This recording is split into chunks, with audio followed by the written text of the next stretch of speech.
There's a saying in the market that you never want to be short the German 10-year. And if you take a look at the long-term chart, today kind of confirms what has been part of a very long-term trend, i.e.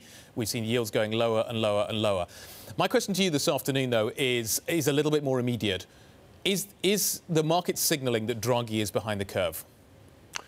I think the market is certainly signaling the ECB is behind the curve. Actually, more than that, I think the market is signaling that Europe is in real danger of going the way of Japan in terms of the economy, and that the ECB feels to the markets like it might be broadly out of bullets to try to arrest that development. And that means what? Does that mean German fiscal policy is going to be something that we now have to rely on? Because the Germans don't seem very keen on that. I'm wondering what gets Europe out of its hole. So certainly everyone's praying for German fiscal. The one thing that's different this time relative to the prior period of European weakness is that the place where it's weakest, Germany, is the place that has the fiscal space. It can act. This isn't Italy. It's not Spain. However, unfortunately, we all know Germans aren't big on Keynesian fiscal policy at the best of times, and at the moment we have the end of the Merkel era, where it's not quite clear who's really in charge and can move quickly and decisively in that direction, even if it's warranted for Germany's economic interests.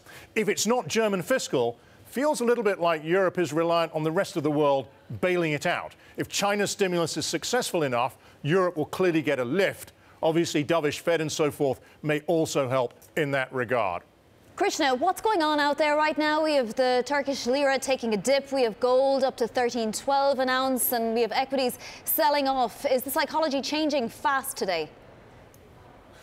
It certainly feels that way. I mean, I would actually even go a little earlier. I would say that the initial response to the Fed, the dovish Fed earlier this week, that was interesting, right? Market traded risk on initially, which is what you expect when the Fed's being dovish. Then the market went into this little bit of a funk about, what's happening here in terms of global growth, in terms of normalization being done, central banks not having a lot of bullets if things turn south. Yesterday, we went back to that risk-on dovish Fed. Now we're very much in risk-off mode off those PMIs and so forth, showing that there's a weakness in particular in Europe, but generally in the global manufacturing sector. Obviously, aspects of the curve inverting, not yet the 210s, adding to that nervousness. And my own view is that I wouldn't stress over much about the precise question of whether the curve is mildly inverted or not, but the level of the yields, particularly in Europe, is really a standout warning, I think, at this point.